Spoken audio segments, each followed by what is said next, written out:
Haleluya, puji nama Tuhan, salam sejahtera di dalam kasih kita Tuhan Yesus Kristus.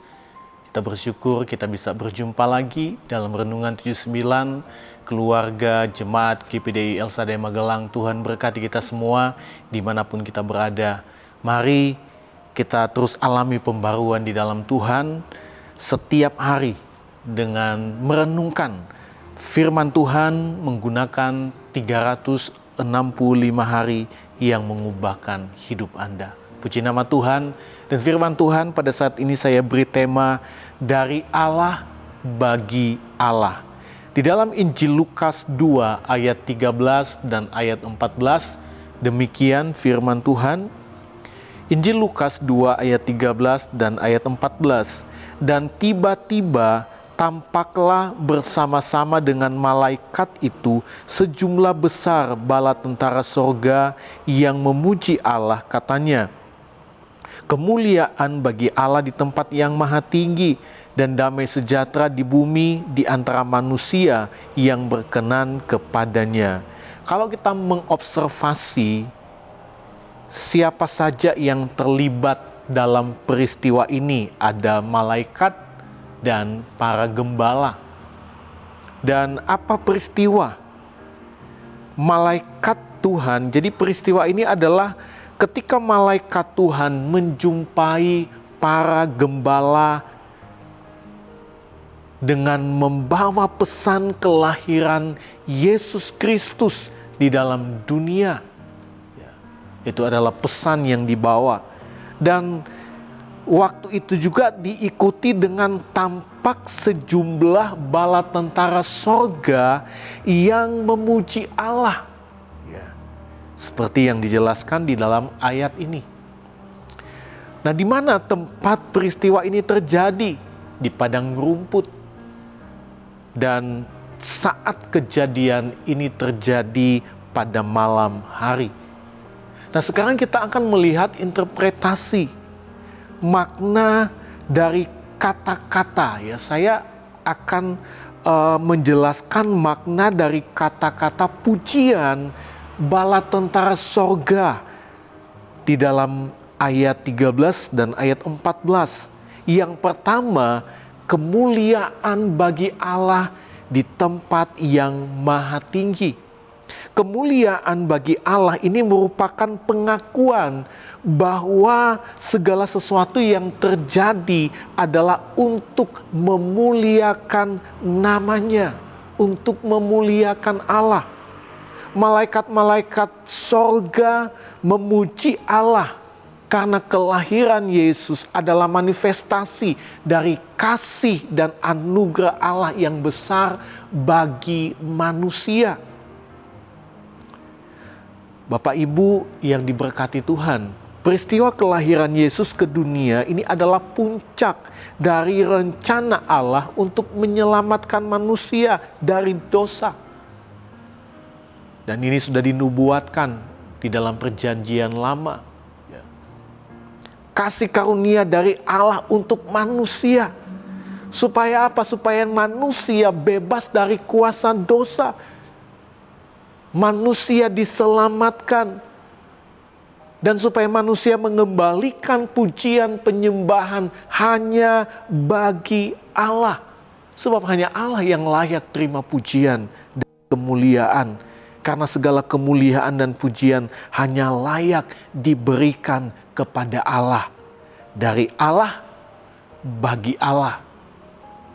Itu makna yang pertama di dalam kata-kata pujian bala tentara sorga.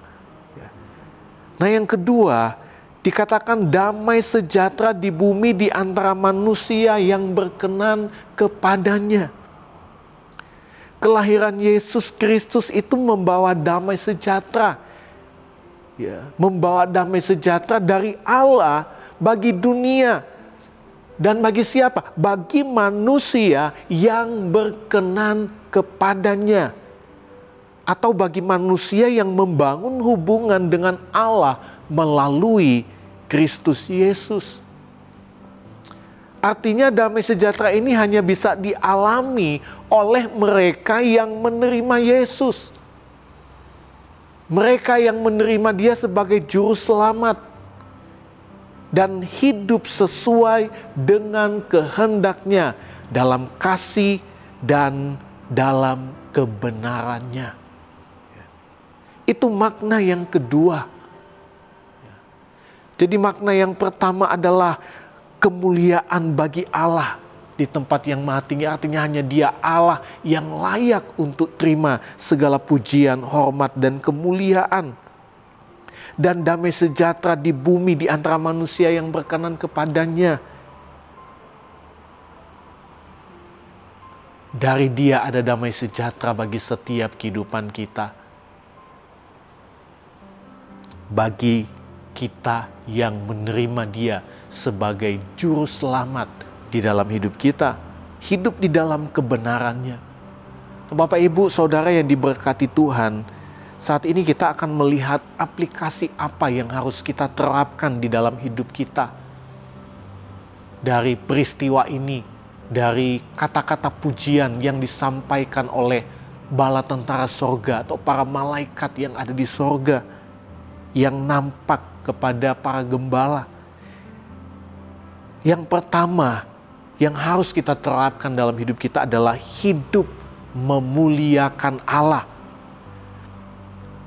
Jemaat Tuhan yang diberkati, dalam setiap aspek kehidupan kita, marilah kita selalu memuliakan Allah. Baik dalam pekerjaan, baik dalam keluarga, dalam pelayanan, maupun dalam aktivitas kita sehari-hari.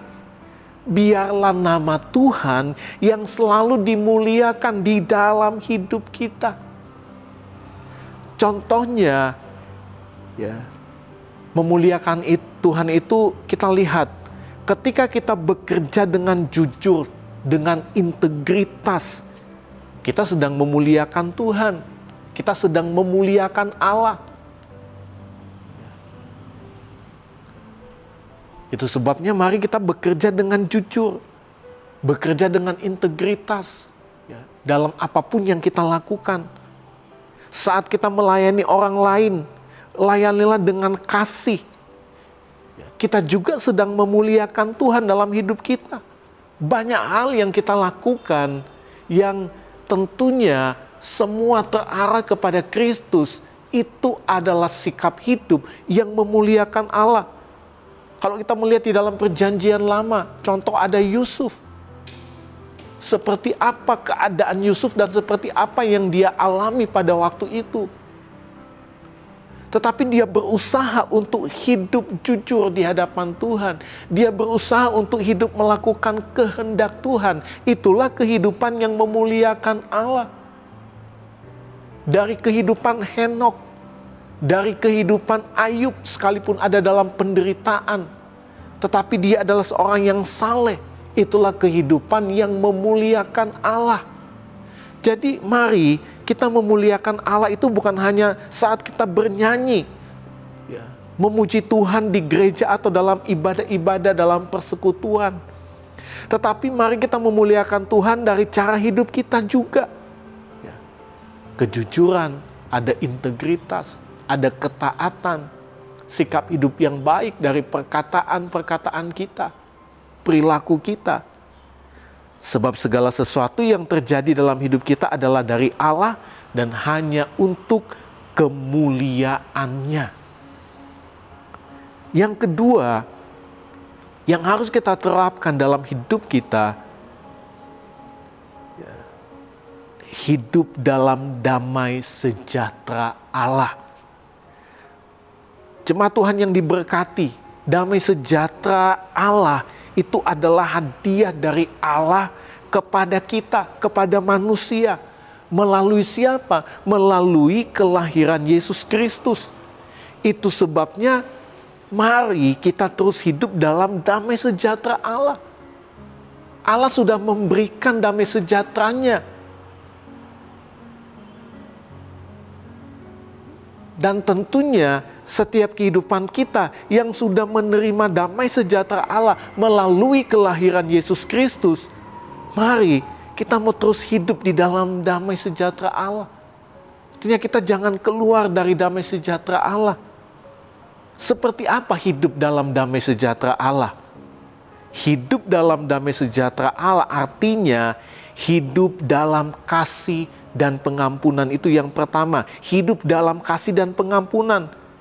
Sebagai orang Kristen, anak Tuhan, tidak boleh ada pertikaian, tidak boleh ada kebencian, tidak boleh ada fitnah, tidak boleh ada hal-hal yang tidak sesuai dengan firman Allah yang kita lakukan. Kita lihat dalam Efesus 4 ayat 32, firman Tuhan bilang, tetapi hendaklah kamu ramah seorang terhadap yang lain, penuh kasih mesra dan saling mengampuni sebagaimana Allah di dalam Kristus telah mengampuni kamu. Kolose 3 ayat 13 dikatakan, sabarlah kamu seorang terhadap yang lain, dan ampunilah seorang akan yang lain apabila yang seorang menaruh dendam terhadap yang lain. Sama seperti Tuhan telah mengampuni kamu, kamu perbuat jugalah demikian. Jadi mari hidup dalam damai sejahtera Allah, hidup dalam kasih dan hidup di dalam pengampunan. Ya, jangan sampai kita menyimpan dendam, menyimpan kebencian terhadap sesama kita. Itu artinya kita tidak hidup di dalam damai sejahtera Allah. Yang kedua, ya, arti hidup dalam damai sejahtera Allah yaitu hidup membawa damai bagi orang lain atau menjadi pendamai di tengah konflik. Dengan demikian kita sedang hidup dalam damai sejahtera Allah dan memuliakan Allah. Di dalam Injil Matius 5 ayat 9 bilang, berbahagialah orang yang membawa damai, karena mereka akan disebut anak-anak Allah. Mari kita bawa damai, bukan bawa jadi kompor, ya. Tambah memanaskan suasana, tambah membuat orang jadi benci, tambah marah. Tapi mari kita membawa damai, artinya kita menjadi pendamai di tengah konflik yang terjadi. Ya. Kita menjadi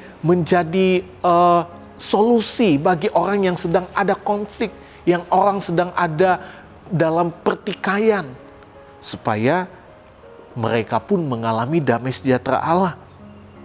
Ya, Bapak Ibu, saudara-saudari yang diberkati Tuhan, jemaat Tuhan, peristiwa kelahiran Yesus itu membawa pesan yang luar biasa tentang kemuliaan Allah dan damai sejahtera di bumi di antara manusia yang berkenan kepadanya. Itu sebabnya marilah kita hidup untuk memuliakan Tuhan dan menjadi pembawa damai di dunia ini, serta hidup dalam ketaatan dan kasih kepadanya. Itulah hidup yang berkenan kepadanya.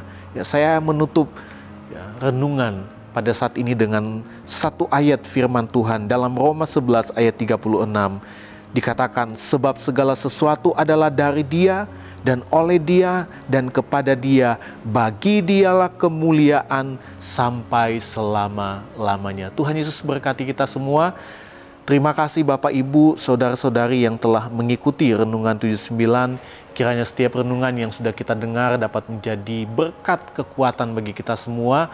Dan bagi Bapak Ibu, saudara-saudari yang ingin didoakan untuk pokok doa tertentu, mau menceritakan kesaksian baik mujizat kesembuhan, pemulihan masalah keluarga, dan lain-lain, dapat disalurkan melalui chat dalam WhatsApp di 081327420088. Tuhan Yesus berkati kita semua. Mari kita berdoa. Segala pujian, syukur, hormat, dan kemuliaan hanya bagi Tuhan Yesus di tempat yang maha tinggi. Terima kasih buat anugerah-Mu bagi kami. Terima kasih buat kasih karunia-Mu bagi kami, Tuhan. Kelahiran-Mu memberikan kami kekuatan dalam hidup kami, Tuhan. Itu sebabnya biarlah kami boleh menjadi umat-umat Tuhan yang terus memuliakan Engkau, Tuhan. Yang terus hidup di dalam damai sejahtera-Mu, supaya kami menjadi orang-orang yang berkenan di hadapan-Mu.